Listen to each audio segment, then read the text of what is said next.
Good morning. Good morning, everyone. How everyone doing? My name is Craig. I'm one of the recovery coaches here at Capital Recovery Center. Let me move this mask so maybe you can hear me and sound muffled, right? I am Craig once again. I'm one of your recovery coaches here at Capital Recovery Center. My name's Michael, one of your Capital Recovery coaches.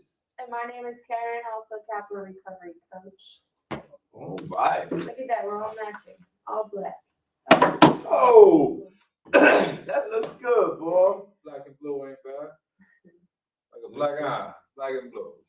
Yeah, No, stop. that's funny. Well, what we got today?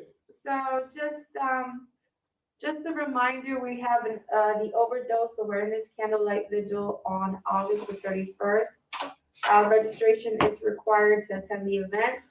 It is All right. free. It's going to be held at the New Jersey Motor Sports Park in Millville. If you would like any information, please contact us so we can provide that to you. Yes. What else we got, Mr. Dingle with reentry? Oh, I thought you were gonna read about the roll. I didn't want to cut off. Oh, yeah, I'm sorry. That's this week too. Yeah, so We got, Recovery on Wheels is going to be out this Thursday at Spirit and Truth Ministries on 700 East Landis Ave in Vineland. Make sure y'all come on out if you need information that's dealing with anything dealing with substance use disorder, or if you would like to just come get the information to see about getting help for your loved one. Please stop by the Recovery on Wheels van on Thursday. We will be out there from 10 o'clock to 2 p.m. All right.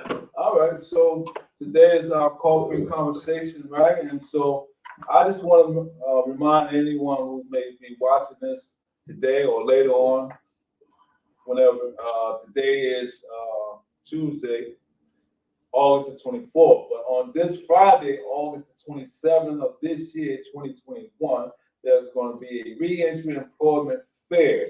And that's going to be held at the Trinity First Hope Center, located at 100 South 2nd Street in Millville, New Jersey, from 9 a.m. to 12 p.m. Please come out.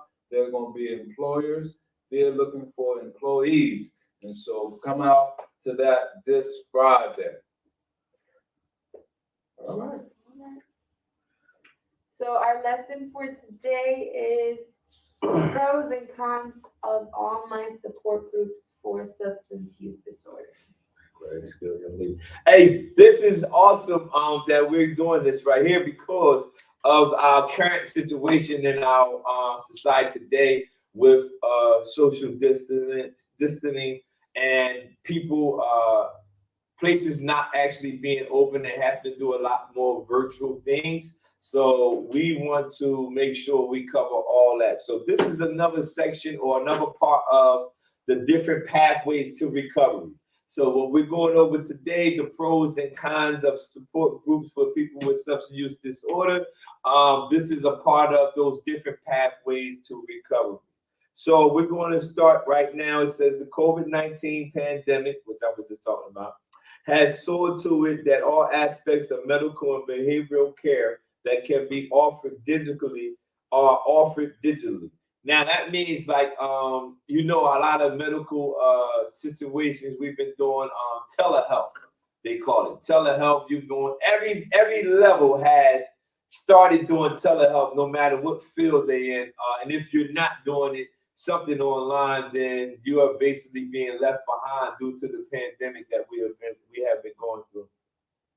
Within the context of substance use disorder, this virtual transition has extended to practically every element of treatment and recovery, from more direct interventions, and that's all online has done, like virtual therapy sessions to recovery maintenance resources, like online support groups for addiction for substance use disorder. While it's wonderful that the treatment and recovery community was quick to adapt to the unforeseen contact risks associated with the coronavirus, many are missing the sense of closeness and support that they're used to receive in an in-person meeting. And that's why we're going over this pros and cons of online support groups. Now, this list that we have is not an exhaustive list. You can find a whole list of other pros and cons. This is just something that we got from recoveryunplug.com that you can get the link in the description section. And if you would like to get it for yourself, put the number 5 in the comment section and I will inbox it to you. However, if you or someone you care about is struggling with a substance use disorder, the important thing is that you get help and support however you can. Don't limit yourself to and say, well, just because I can't go to a meeting, in-person meeting, that you're going to resort back to the substance use that you actually have. To assist you on your journey, here are some pros and cons of online support groups to consider. Again, this is today's lesson is talking about the pros and cons. So let's go into the first pro. I don't know if we covered it or not, Mike. Go ahead. Recovery Unplugged. This literature, this lesson is provided by recoveryunplug.com. Yes. And so if you go on that website, you can receive this information as well. Or They got other stuff. they got other stuff. You know, you can contact Mike here, one of our well-efficient tech guy. He can send you the link as well. Yeah, I'll make sure you Or get it. Karen, you know, they very, very swift. We're a great team. Put it like that. Yeah. And so let's get into the meat and potatoes of it. Pro. Here's the pro aspect of online support groups are good for social anxiety. Wow. Here are the pros of why online support groups are good for social anxiety. About 20% of those with an alcohol or substance use disorder also have an anxiety or mood disorder. Many of these individuals experience social anxiety that makes it incredibly hard for them to take the first step toward joining a group. Online substance abuse disorder support groups offer a comfortable distance for initial involvement until you or your loved ones become more comfortable with sharing in person. Wow. And so that, from that standpoint, you know, a lot of people are skepticism.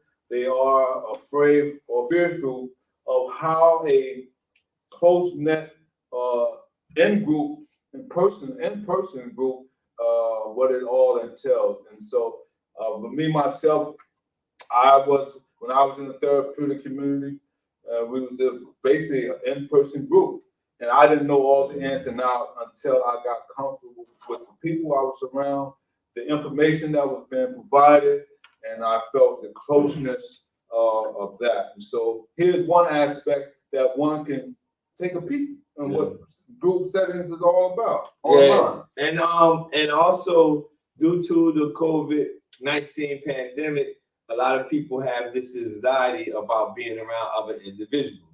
So one of the pros of an online support group is it eliminates you having that social anxiety about being around a lot of individuals. So this is a very pro.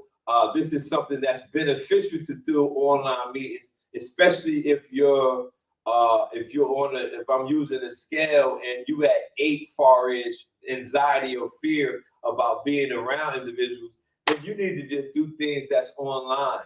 If you're at a low level and you don't have that actually anxiety or fear being around people, being in groups, then it's okay for you to attend those groups. You know what I mean? So it's okay for people to have those type of fears and that type of anxiety in regards to the things that we're experiencing in our world today. But for online groups, one of the pros is it will help you deal with any social anxieties you might have about being around people during this time or at any other time. Because some people have social anxiety before the pandemic. The pandemic might have just enhanced their social anxiety. Right. They might have already been like, some people don't like to be around people, or they have germaphobe type issues or whatever. And this just made it even worse. Right. So one of the pros for online meetings, it will eliminate all social anxiety. I wouldn't use the word all, but it will definitely help you in the area of your social anxiety. All right, next. Another pro for online support meetings, greater accessibility to more people. Woo! Greater accessibility to more people. Now, I personally believe, or I stepped into something online and I didn't know the magnitude of what I was stepping into until I looked at my online courses that I was doing, and they said, Michael, you got 12,000 students. I said, what do you mean? I never planned to do all that. I can't even keep up with it. But you get more accessibility to other individuals. Let's say you live in a town or community where substance use is often looked upon as a failure or a moral issue. It can be very hard to overcome these social stigmas to get the help you need. Online support groups offer opportunities to interact with more diverse people who have a wide range of experiences. They can open up a whole new world to you and make you feel less alone. So one of the pros is you have more or a greater accessibility to more people. So you might be in a particular area in your community where you have basically destroyed your own reputation and people have a stigma about what you're struggling with. When you do online meetings, you have a greater accessibility to more people who have experience in the area where you might be struggling. Wonderful. Good stuff. Good stuff, man. One of the cons, did you read the back part? No, One of the cons is the lack of closeness. right there. Oh no, last one. I did. Oh, I read the same thing. Huh? Another pro is greater accessibility for persons with disabilities. People who struggle with addiction very often experience overlapping physical disabilities that can impede their mobility and inhibit their ability to get around. Whether or not these two conditions are related, online support groups represent a lifeline for those who are not able to go to an in-person group. Other important advantages of online addiction support groups include 24/7 access through message boards and the comfortability to share without feeling like you are exposed.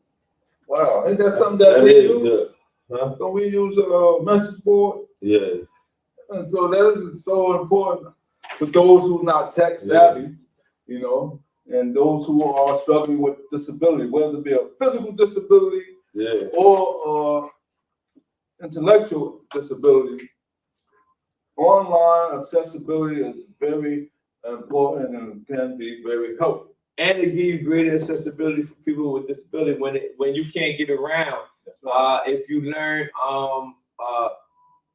most things that we do online can be assessed or accessed by clicking the link. I send people links all the time. Be like, yeah, what I gotta do? Just click the link. Can you click that link? And a lot of times the online meetings require you to do the same thing. So a lot of times when people have mobility issues or disabilities where they can't get into physical meetings to get to, not everybody should have, but everybody don't have access to get into certain buildings where it should be like that, but it's just not, or people are making their establishment to be accessible like that. But for right now, getting online and getting to a support group will help you, just like the same issue with social anxiety. Online groups can also help you if you're struggling with some type of disability. Or even accessing transportation. Nice. Yeah, we can add that. That's another pro right there. Accessing transportation. You know, basically a lot of these services online, you can log on to anywhere. I mean, you can get to free internet at McDonald's, but it's always up to the person what you prefer. And that's why we're talking about the pros and cons, because online support groups is one of the pathways that a lot of individuals are using just currently due to the pandemic. And there are a lot of different, again, I'm going to say this again, these pros and cons that we picked out is not an exhaustive list. So you can like save comments and mentions about, hey man, what about this? Well, you can create your own list. I'm just saying that there's a lot of pros and cons to it. All right, let's move. So let's talk about some of the cons. All right, let's see what we got here. All right. Lack of closeness. Oh, We are often in this field of recovery. There have been conversations that have been brought up with individuals who said, I really miss yeah, being around, I heard it. You heard the same thing? And so let's talk about this. As convenient and intuitive as they become, online substance use disorder support groups don't offer the same level of closeness that many people equate to emotional protection. It's still easy to feel like you're alone, even though you're not, when it's just you in front of your computer or smartphone. Wow. Loneliness, closeness. And a lot of us are feeling like they are, I heard people say, this COVID thing made me feel like that I'm missing out some things. I'm not getting the meat and potatoes out of the group that I normally feel. Yeah. And so, and that lack of closeness, like he just read, that people equate to emotional protection. When you don't have that closeness that you are accustomed to when you're doing recovery support meetings in person, you feel like you're alone, when actually it says you actually aren't alone. We're all in it together. You have sponsors, recovery, spiritual advisors, mentors. You have a list of titles that you give to the individuals that you have in your recovery support network. But online meetings, sometimes one of the cons to attending online meetings is you feel like you don't have that closeness that you are accustomed to. You ever hear it saying, we hug around here, man. We don't be shaking my hand. If I try to shake the women's hand in my family, they look at me like, what you doing? I try to give them a dap. They like, man, we hug. We like, because that closeness that they are accustomed to is the same thing in the recovery field, that online meetings, one of the cons are you lose that closeness. However, if you feel like you are alone, we are here to tell you that you are not alone. If you ever feel like you are alone, you can always reach out to Capital Recovery Center and talk to one of the recovery coaches, and we'll be here to assist you and help you in any services that you might need. All right, next second con to attend the recovery support meetings, potential for miscommunication. Very often when you're trying to convey something important, tone can be everything. If you're not able to physically articulate your tone or mannerism for emotional context, someone can misinterpret your messaging. This can be dangerous and destabilizing when it comes to a substance use disorder. When you're trying to convey something and you're online and you're trying to get the message across, sometimes it might be some miscommunication. I remember one time I often teach online at night, and we were having some type of problem with the technical service. So I can watch on my phone what individuals were seeing in the classroom, but on my screen, I couldn't see anything. So I just kept talking. I couldn't see anything, but I kept talking. However, it was all delayed on the opposite end.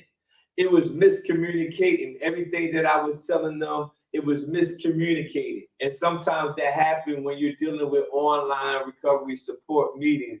And just remember that the potential for miscommunication can happen often. It brings me back to, or makes me remind me of a commercial I see all the time. Y'all might have seen it. But the lady was talking to a friend and they was going out to dinner, and she says, don't worry about it. It's not a costume party. I've seen that. You seen the commercial? Yeah. But she said, the part where she says it's not a costume party, the not part got cut off. So she thought, she said, it's a costume party. So she came to the party all dressed in a costume outfit.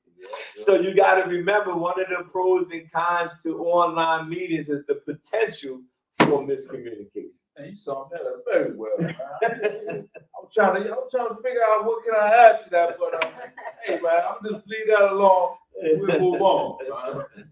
It's always a potential. You got this, Miss Karen, next? Yeah, another con is potential for online bullying. Yeah. Unfortunately, there's a greater potential for bullying and harassment in an online support group than there may be for people in person. People are often able to post abusive messaging without being disciplined or stopped in real time. This type of behavior can be significantly damaging for someone who is new to recovery and trying to get their life together. Other potential cons can include lack of stability and consistency, as well as the inability of members and leaders to directly intervene if someone is thinking of using again. Oh yeah, so that's so true, especially when you don't have a physical facilitator. And one time we was running a online meeting such as this, and we had a person who was very disruptive. I will just use that word, very disruptive, and somehow we was able to pull the person back into the structure of what these meetings are all about. And however, but it took a while. Yeah. It took a while, and so people can be utilize their language in a way that not only perceived to be bullying, but are in the whole perspective of being bullied. And one of the things we talk about in in-person meetings that don't poke holes in no one story. Yeah. You know, just because someone's sharing their story and you feel that it's not true to you or it's not important, have some respect. You know, and so by being respectful, whether it's online or in person, is very important because we all are here to help one another recover one shape, form, or fashion. And if you visit a place or online meeting and you are experiencing some type of bullying or some type of behavior that's not good for your recovery process, try to find another meeting. I know you can't do it on the fly, but if you are experiencing that situation repeatedly at that same meeting with the same type of people, I suggest finding another meeting. I remember, I teach online, and I remember I had my wife as a moderator. And what that means is while I'm doing whatever I'm doing, she's moderating the message or the chat or whatever like that. And I remember somebody was saying something inappropriate to me, and every time they would post it, my wife would delete it. Boom, boom. So I never ever seen it because she was moderating the stuff that was being said. She was moderating. Then when I finished, she said, "Look how many times I deleted this guy from saying what he was saying." And that's bullying, you know, even though it didn't disrupt me as a particular teacher. If you're in the classroom or you're in a meeting and someone's doing something that's disrupting you from getting your process, try to reach out to the person who starts the meeting or run the meeting and report them people later. Don't let them take away from your recovery, because especially if you are a new person. Not that I'm neglecting people who have long time in recovery, but when you're starting out and you're just trying to get your feet wet, so to speak, into recovery process, that can be terrorizing. Like, man, I don't want to do this. I might as well go back and do. So if you find that situation, please reach out to the people wherever you logged on to their online group. All right. Last and not least, is getting help is the main priority. Whether you're more comfortable in an online substance use disorder support group or in an in-person setting, you or your loved one need to take the first step towards treatment, recovery, and a better tomorrow. Connecting with others who understand what you're going through can provide context, comfort, and confidence. Hold over, Paul. All right, let's get there. Context, comfort, and confidence. Keep everything that you experience on your online recovery support meetings out or in group support meetings, keep it all in context. Always look to be comfortable. And if you do that in turn, it will give you some confidence. So you keep everything in context, meaning if you experience an online meeting and it wasn't to your liking, please don't associate all online meetings with that one. Keep it in context. Find a place where you're comfortable, and that will in turn build your confidence. And so keep those 3 C's in perspective as you move through your recovery journey. Start exploring the substance use disorder support groups in your area right now. Now, don't wait later. Join Coffee and Conversation every Tuesday at 10 a.m. Also, you can tune in to All Recovery Support Meeting Thursday at 1 p.m. You heard some pros and you heard some cons about recovery support meetings, and we are here and tell you that you can be a part of our recovery support meetings at Tuesday at 10 a.m., Thursday at 1 p.m. until further notice. Again, my name is Michael. I'm one of your capital recovery coaches. And I'm also, Craig, also one of your recovery coaches. And I'm Karen, also a recovery coach. Don't forget about Thursday, All recovery Row. meetings. Row, and Tuesday is overdose Oh, yeah, awareness. the overdose awareness vigil. Yeah. Next Tuesday. And this Friday, Re-entry. employment fair is gonna be at Trinity Church in Millville, New Jersey from 9 a.m. That's when it starts. Please come out and get employed. Come on out. Be an asset to your community. That's right.